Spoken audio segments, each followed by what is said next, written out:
I just got back from the beaches of Normandy, and I will admit that right now I'm a little bit out of my element. I am in the city of Chicago, Illinois. And it's kind of crazy, but it's summertime, and I thought that we would do something a little bit different.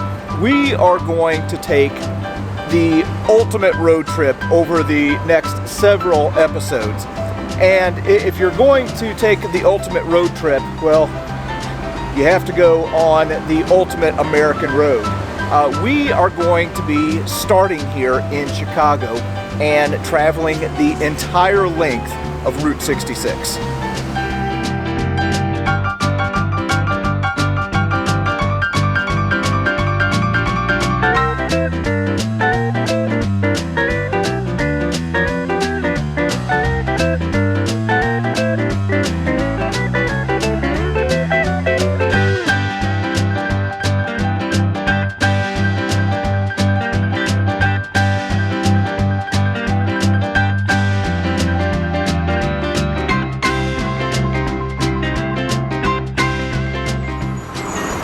All right, well, if you look right here behind me at this intersection, this is the start of Route 66. As a matter of fact, they have a sign right here denoting the beginning of the Mother Road. And on this epic journey that we're going to be taking across the United States on Route 66, we're going to have three main rules. Actually, we're going to have four rules. The first rule is to get out of Chicago. But after that, rule number one is that where we can, we stay on Route 66. There are places where it's been torn up or discontinued and you have to get on the interstate, but where we can, we stay on the Route 66. Second rule, we're only doing like small town diners and things like that as far as places to eat, so no chain restaurants. And the third rule is similar to the second. Any place that we stay is not going to be like a chain hotel, within reason. I'm giving myself a little bit of wiggle room on that, because if we get to an area that's kind of sketchy, well, I don't want to stay someplace where I'm going to die or get a disease. So I'm giving myself some wiggle room on that. But anyway, we're going to go ahead, hop in the car, and hit the road. All right, well, here we go. We are ready to set off on our trip here.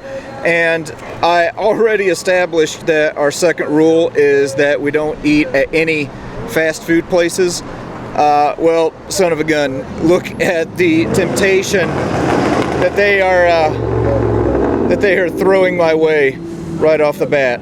They got a Chick-fil-A right here at the beginning of Route 66. Now, here, as you start your journey along Route 66, one of the more historic restaurants that you'll come across right off the bat is this one right here. This is the Berghoff, and I know what some of you might be thinking right now. Different Berghoff.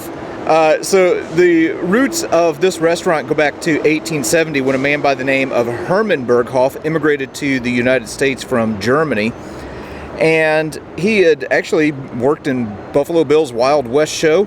And when the World's Fair came to Chicago in 1893, well, he set up a little beer tent. Did pretty good. I think he sold his beers for a nickel, and they came with a sandwich for free.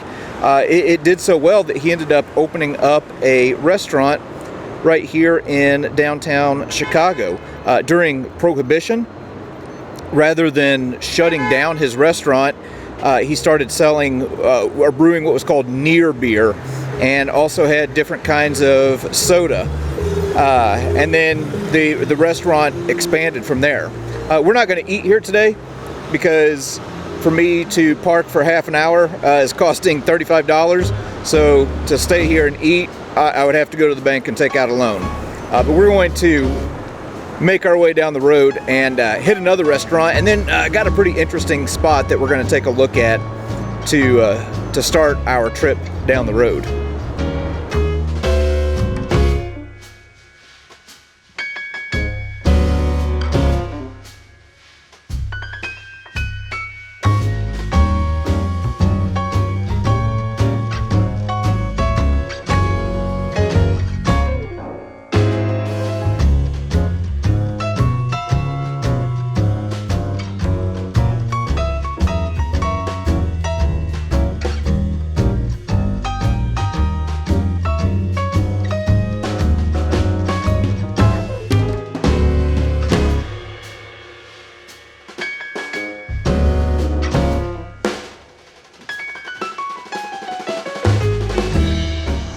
right, well, we have got out of Chicago and moved down the road a bit, and we're getting ready to make our first food stop on the way to our first history stop. And we decided to come to Del Rey's Chicken Basket. Now, the story with this place is that in the late 30s, early 40s, it started off as kind of like a lunch counter at a gas station, and a couple of women in town who knew how to cook fried chicken offered to help this guy out and taught him how to cook chicken. Became very popular. They ended up converting the car bays into additional seating for the restaurant. And then in 1946, well, they opened up this location right here. And this is supposed to be like some dang good chicken. And I happen to be, I consider myself to have some refined taste when it comes to fried chicken. My family did quite a bit of damage to the poultry population as I was growing up.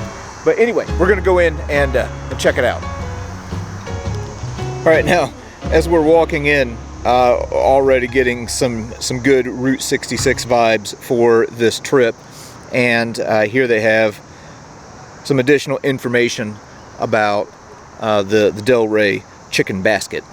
Let's see, so here you can see some of the neon sign.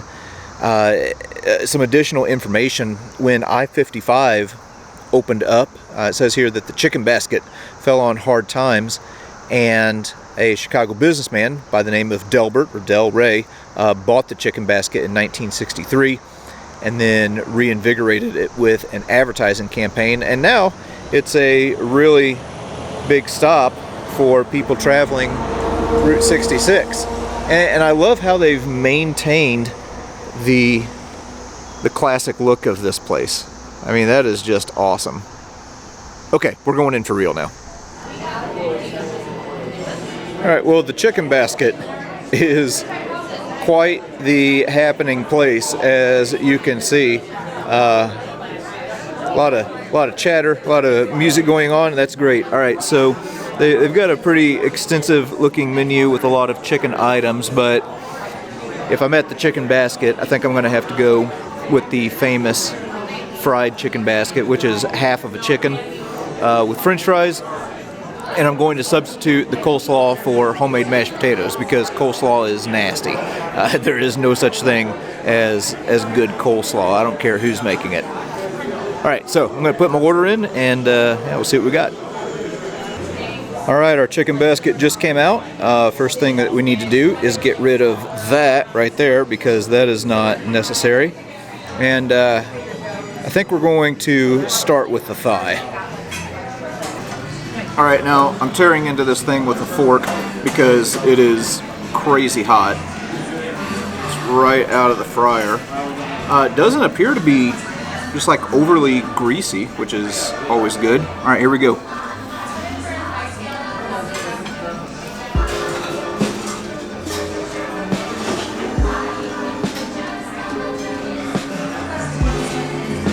That is some good fried chicken.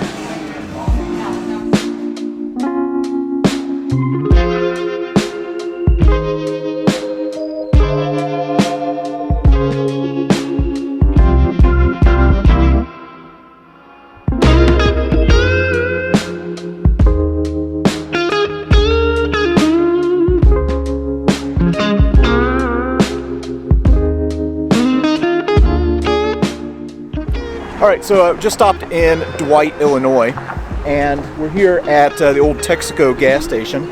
And in Dwight, we met some fellow travelers here. And what's your name? Dwight. Dwight. So Dwight and Robin are here in Dwight, and they have something pretty cool that they're doing.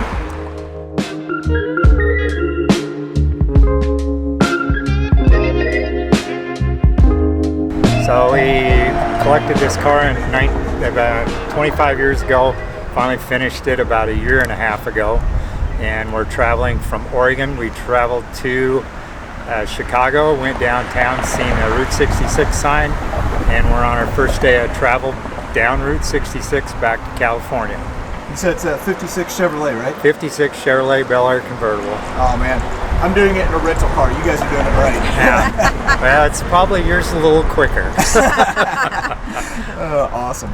So in the day, This is where your gas goes in. Really? Yeah. Do that again? Holy cow. So it was always fun to pull up to a gas station and the guys go, where's it go? I wonder why they did that. Was it maybe just so that there's not like a gas An cap extra kind of hanging hole, out yeah. there? 57 had one here and 55 had it on the side. I guess that makes it look a little bit cleaner. It does, yeah. Huh. They make fancy ones that slide out on a track and turn on their own and everything. Kind of crazy. Awesome. Well, hey, I'll let you guys get back on the road. You all have a good trip. Thanks. Hey, You it's nice too. meeting It's you. nice meeting you. All right, well, that was kind of cool and unexpected, meeting some new friends. All right, we're going to go ahead and make our way on down to Pontiac now.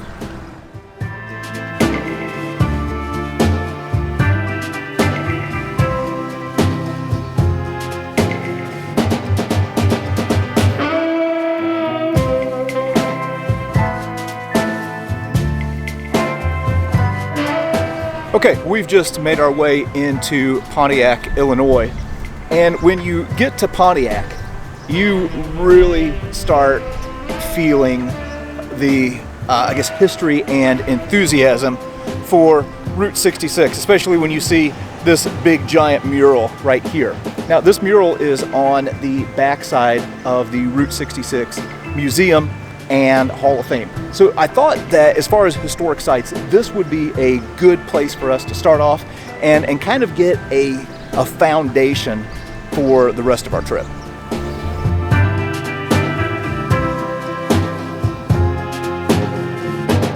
All right, so we just rolled in to the Route 66 Museum and Hall of Fame here in Pontiac, Illinois, and I can already tell there is a bunch of cool stuff in here.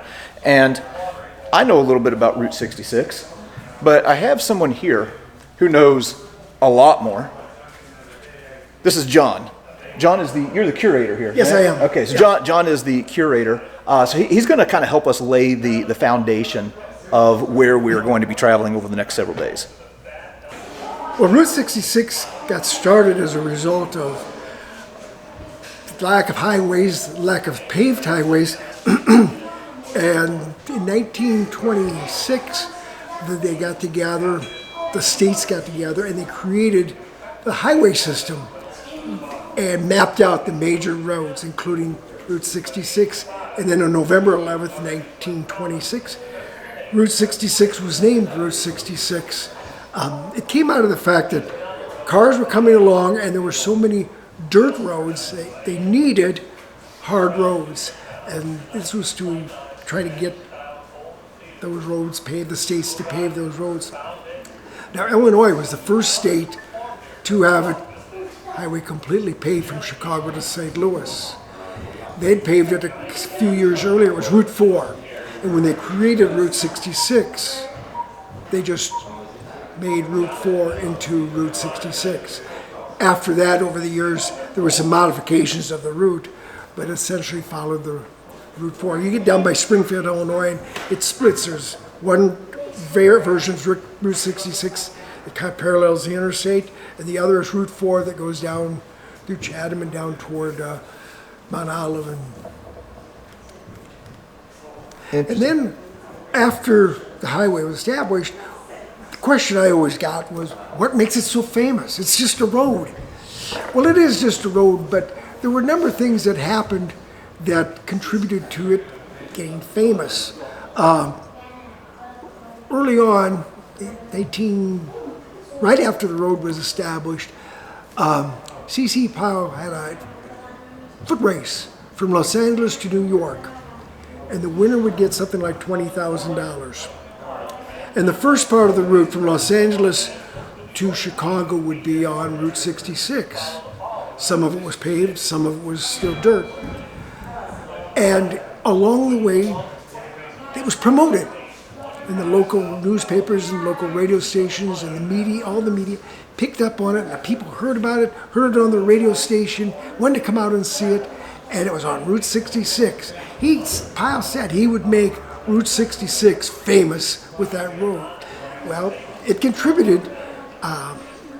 In Illinois, one of the promoters for Powell was Red Grange, the University of Illinois football star and Chicago Bear. Also adding to the aspect of being famous was the John Steinbeck, when he wrote The Grapes of Wrath. In it, he referred to Route 66 as the Mother Road, and that took on a feeling among people that it was really a valuable, important thing. Later on, you had, after World War II, Bobby Troup, when he wrote Get Your Kicks on Route 66, became popular. He wasn't writing about and singing about Route 20 or Route 30 or anything else, Route 66. And that song became famous. It's been recorded, I don't know how many times by different people, different groups of people. That helped the fame of Route 66. And of course, in 1960s, in the prime of Route 66, the TV program Route 66. Even though most of the episodes were not ever on Route 66, that opening scene where the two guys in the Corvette convertible driving down the open road with mountains just gives you the feeling of freedom and travel and what have you. So here in the Route 66 Museum and Hall of Fame, they have all kinds of items that are specific to Illinois. And what they've done is they've kind of divided things up by some of the major stops in Illinois along Route 66. So here we're starting off in Chicago. Earlier, we saw the Berghof. So the Berghof is part of the Route 66 Hall of Fame, and here you can see some of the items from there. We mentioned how during Prohibition, they found ways to stay open. So here's some of the Berghof famous root beer back there. And then they have just all kinds of other little things dedicated to different places along the route and also people. So we'll pick out a few of them and take a look. Here are a few little items from the town of Dwight that we just passed through. So there you can see some photos from the Ambler-Beckler Texaco gas station, and then here's like a little Christmas ornament. So when it became kind of an iconic spot where people would get little souvenirs. And I'm always fascinated by things that people save as mementos. Here's a chunk of the intersection from Route 66 that was taken from the town of Dwight. And then again, as you move through here, well, there are just all kinds of little odds and ends. There's, pins. There are old programs and different things like that. And one thing that I really, really enjoy are all of the old photos. Here's a shovel that was used by one of the men who helped to build Route 66. And then right back here, again, I really like this. They just have tons of old photos and ads and things like that from the old road. Now, here in a few days, where we are going to end up as we leave Illinois is the Chain of Rocks Bridge. Really looking forward to seeing that. And here's a piece of the old Chain of Rocks Bridge. I got a hunk of concrete here, and just below it, I noticed that they have a core sample from old 66. And there's pieces of concrete, pieces of brick. So this kind of shows how important this road was to people. Everybody wanted to have a piece of it to remember.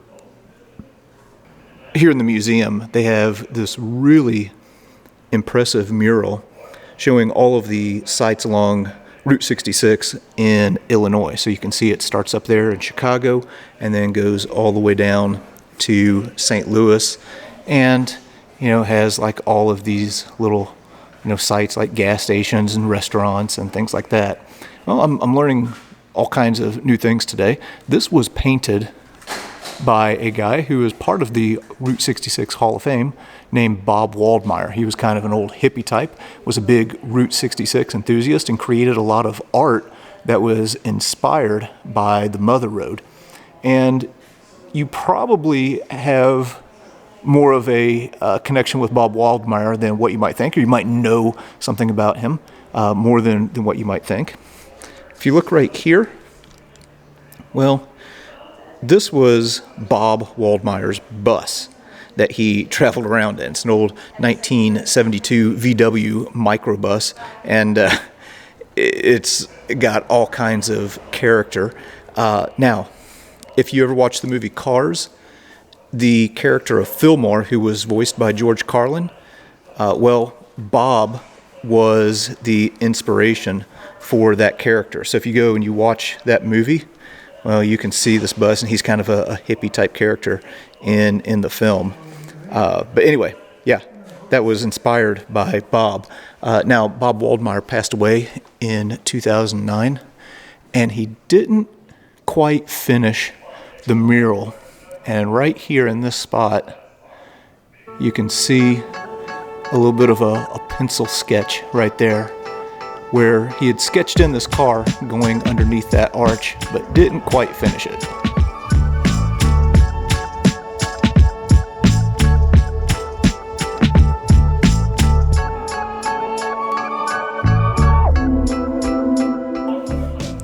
I want to show just a little bit more on this bus because I think it's so stinking cool. So here on this side, well, you can see where Bob put some of his art onto the van and showed the entire length of the road right here on the van that he traveled on. That is really, really cool. Like when you're talking like World War I and World War II, I'm into like helmet art, art that people put on different pieces, trench art. This is some bus art, and I also like the sticker that he has here, that the gene pool could use a little chlorine. I tend to agree with that. Anyway, if we go around to the other side, well, we get a look inside of Bob's bus that he was living in, and yeah, it is. It has character. We'll put it that way, and I'm sure that he was a character himself.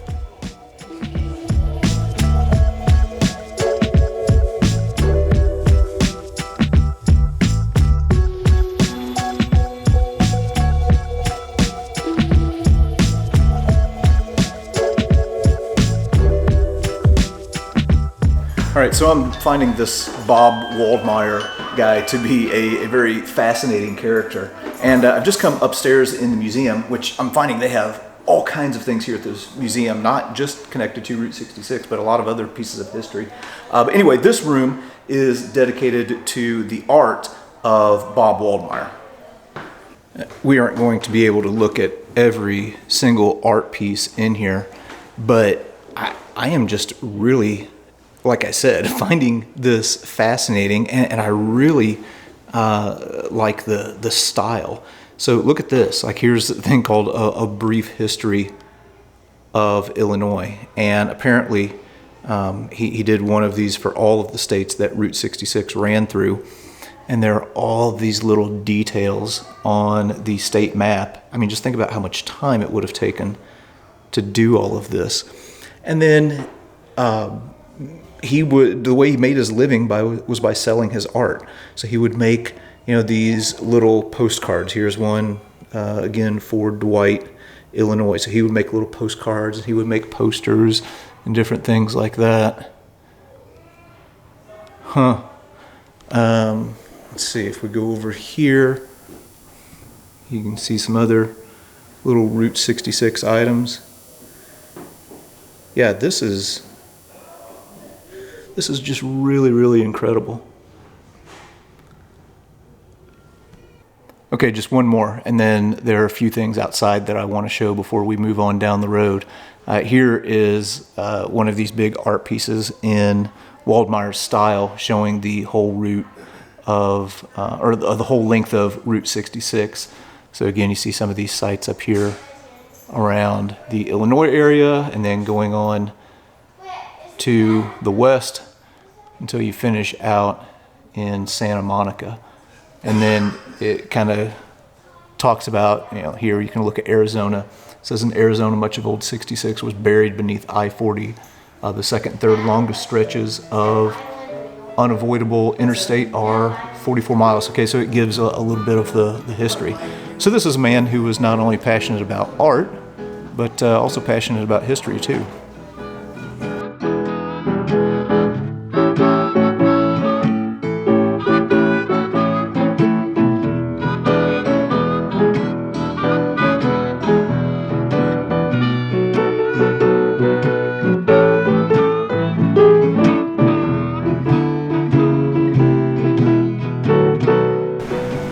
All right, we just walked out of the museum, which, by the way, is incredible. It's a free museum, but we bought some things while we were in there. One of them was this packet of Bob Waldmeier's postcards.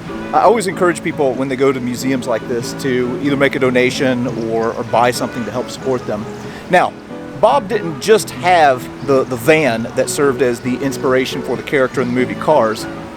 He also had this big, wild-looking bus. Seriously, look at this thing. This is absolutely wild.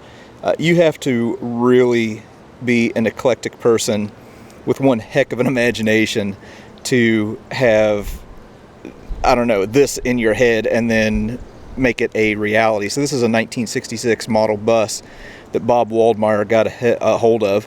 This is called his road yacht. So he would go up and down Route 66 in this thing, I guess, and he would haul his van behind it because obviously this thing can't just go everywhere. But if you go up here, you can see all these little bumper stickers and stickers here on the side of the bus, just adding to it, giving it a little bit of character. So this was kind of like his home on the road, complete with a covered porch on the back. Wow. Where else are you going to see something like this? Now, here in Pontiac, they not only have this wild-looking road yacht, but they also have a bunch of really amazing wall murals.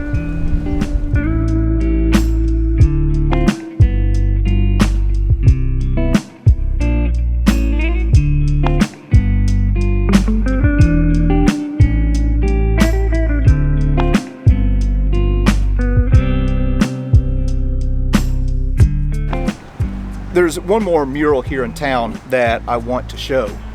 So the city of Pontiac had commissioned Bob Waldmeier to create this huge mural here in town.